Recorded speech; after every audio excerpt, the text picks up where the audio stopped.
Hi everyone and welcome to Iron Mill College today. We are talking to the lovely Dr. Marilyn McGowan, who is the Development Coordinator in Poole. And she's joining us today just to talk about Poole, her journey into counselling, and also these really exciting counselling courses that are coming up very soon that are happening in Poole, which is really, really great. So welcome, Marilyn. It's lovely to have you here. So I think we're just going to start off really just talking about, your journey into counselling, because I know you have some great experience in counselling and your journey is going to be really valid to people who are maybe thinking about starting counselling and just to gain some inspiration from you. So how did it all start for you? Oh, thank you, Fee. That's a really interesting question. Put me on the spot there. Um, I guess in some ways, I think it was like two paths that collided. The first was a path that I was on where I was asked to teach young people who were on what at that time was called a youth opportunities programme. And they were in apprenticeship schemes and they weren't learning. And I remember going in to teach them, and I said to them, what are your problems with learning? And they were hairdressers, and I expected them to come out with, it's difficult to get all the words that hairdressers have, which are incredibly complicated. Mhm. But when I asked them, one of them I'll never forget said, well, actually, I haven't been able to remember things since I was beaten up 6 months ago. And the other one said, I've been a carer for the last 7 years and I've missed a lot of school. Yeah. And the third one said, well, actually, since my mum died, I haven't been able to focus. And I thought, there's more to this learning than just teaching how to spell and write and read. And then the other part of the path was there was a head teacher, and this was in 1990, so a long time ago. And she had come from Ireland and was working in a school here in England, but she'd grown up during the Troubles in Ireland. And she believed that really in the human rights of young people. And one of their basic rights was the right to education. And she thought having a counsellor in a school would help remove barriers to education. And so she employed me as a school counsellor. And that was, over 30 years ago. And I've never forgotten her and her real commitment to social justice, Mhm. especially at the moment when we've got all the problems with COVID. Because I think it's important to remember it's not just about mental health, Mhm. it's actually about giving social justice to young people. And I think that is the wider agenda of counselling.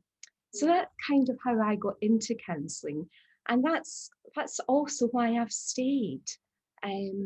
And I often say to people who are thinking about doing counselling, I say, well, I've been doing this job for all this time, and I've never once regretted this career path. Mhm. And there's very few people who've worked as long as I have in one job who can say that. Yeah. So I think that kind of gives you, I hope it's not too long an introduction No, into not at how all, I came here. Madeline, not at all. And it's really lovely to hear that it's such a rewarding career and you've experienced that. And not to forget about all those people that you have helped during that career journey as well, and you continuing to help as well. Do you still do counselling? Yes, it's been a bit stop start during COVID. Yeah, sure. Hmm. And I think that depends on lots of different reasons how you're employed in the school, what the school wants. But of course, schools have played such an important part during COVID. And Yes. a lot of us as counsellors are supporting and supervising and doing things in different ways. Others are using phones, others are still working as normal. But I think when we go back to schools, it's worth remembering that they're now saying 1 in 6 young people will have mental health problems. Yeah. And and although schools have done an absolute fantastic job there, I know counsellors, I know nurture staff who are out knocking on doors, delivering lessons, delivering food when children and young people can't come into school. But when they go back, the ones who they haven't reached, who've been kind of hidden young people during this period, Yeah. will be the ones struggling. And as I say, 1 in 6 means 5 in every average class who will need extra support. And they won't just need support with learning, they're going to need that support with mental health. Yeah, sure, absolutely. It's it's all over the news at the moment, isn't it? How much, children or everyone's been affected by COVID with their mental health. So do you feel that there's going to be a massive rise in the need for people to be training as counsellors to support society through this time and even the after effect of what's happened as well? Yes, I mean, one of the interesting things about counselling is you do look at things slightly differently. So, a lot of the real trauma specialists are reminding us that when you go through a really difficult trauma, if you go through it as a community, you have more chance of recovery. Mm, But there are people more and more, and we were quite an isolated nation before COVID. We were having problems with loneliness, isolation, depression before. So the chances are, if people haven't been able to find their way into a community, this is going to be incredibly difficult. And we're going to have a whole range of new problems. Um, at the moment, people in hospital, for example, will be separated from their loved ones because it's very difficult to visit in hospital. So that's going to give a whole new range of experiences and anxieties to people. And of course, sadly, people who have died in hospital and people have not been able to visit them are going to have a very complex grieving process. So, yes, I think there's going to be more need for counsellors than ever before. Yeah, absolutely. And I agree, in the news every day, there's many articles saying how busy the phone lines are at the moment, the waiting time, and, sort of emergency services for people with mental health. So you can definitely see the demand for people to actually consider this as maybe a new career or just have a change in direction. Because, like you said, it is very rewarding and must feel so lovely to know that you've helped someone. That sense of your efforts and your worth is being put into making someone's life better must be a really great feeling. I know I speak for a lot of counsellors who will say this work is a privilege.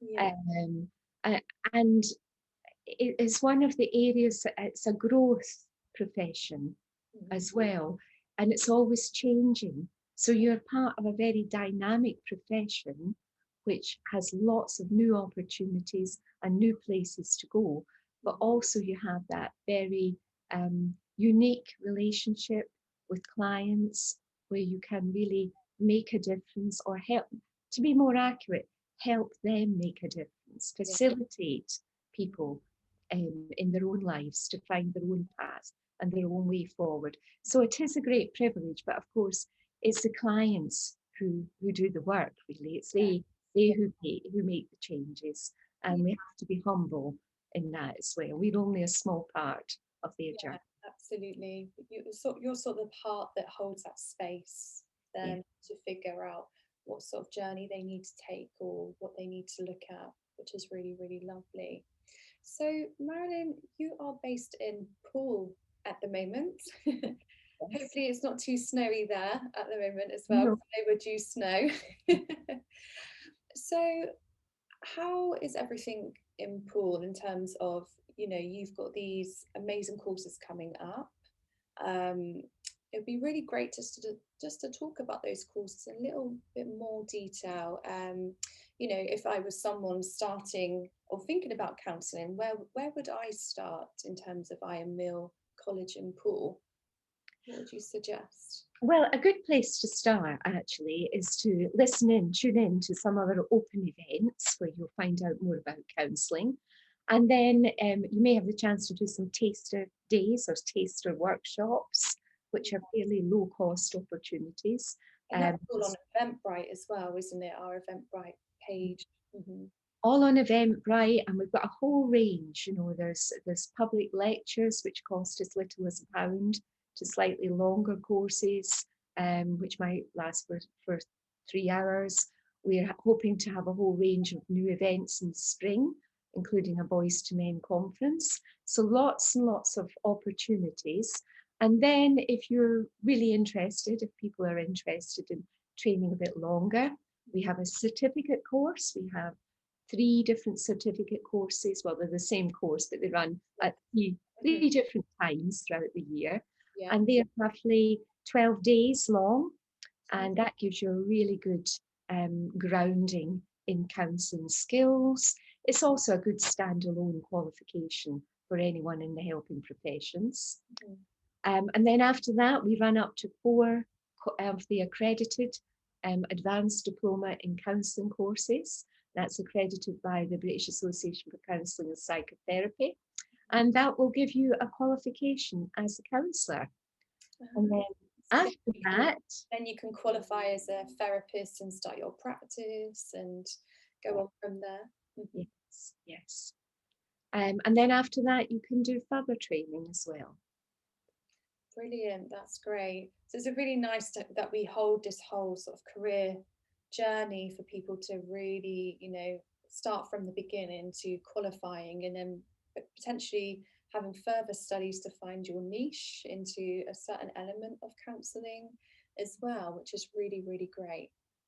Really. And I think one of the lovely features of our course, and I've taught lots of courses, and I have to say, this is my personal favourite, is that it's integrative. And by that, what do I mean by integrative? As well as studying lots of different theories, what we really believe is that there are, different ways to approach different people. And therefore you get a whole range of different theories, different practices, different exercises, and really just being part of the community at Poole is lovely as well. Most of the students love it. They can't get enough of the learning. They set up their own WhatsApp groups. They set up their own reading groups. And that's additional to what we do in the college. So yeah, it's a lovely place to teach. It's a lovely place to study. Absolutely. So some of our students' feedback has been, you don't just go in there to learn, you can actually connect with the tutor and they help you to, sort of go on your own self-awareness journey for your certificate in counselling. We've had quite a lot of students say that. So it's learning about yourself as well as learning the skills to become a counsellor, which is a really, really beautiful start into the rewarding career that someone's about to take. Yes, and that learning about yourself. For those of us who have been, some people have been affected by COVID in different ways. And for those of us who have been affected more deeply by COVID, certainly the counselling training really gives you a resilience and a stamina to cope with all sorts of things, as well, obviously, as the learning to be a counsellor.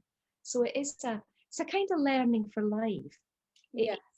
Even in schools, I train children as young as 7 and 8 in just basic counselling skills. And I just think everybody could do with this sort of broad brush stroke of what counselling is about.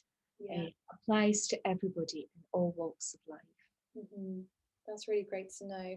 And the next certificate in counselling course, it starts on the 23rd of April in Poole. So we are currently recruiting for that. So if you are interested and you're listening to this and you want to get involved or start that journey with us, then you can go onto our website and find a certificate in counselling course there.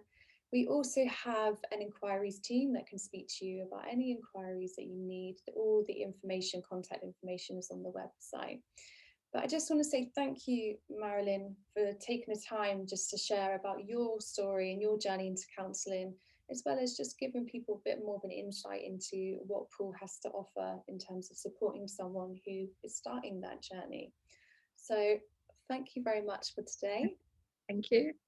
And I'm sure if anyone has any questions, they can contact Marilyn and just contact them through the inquiries email address as well.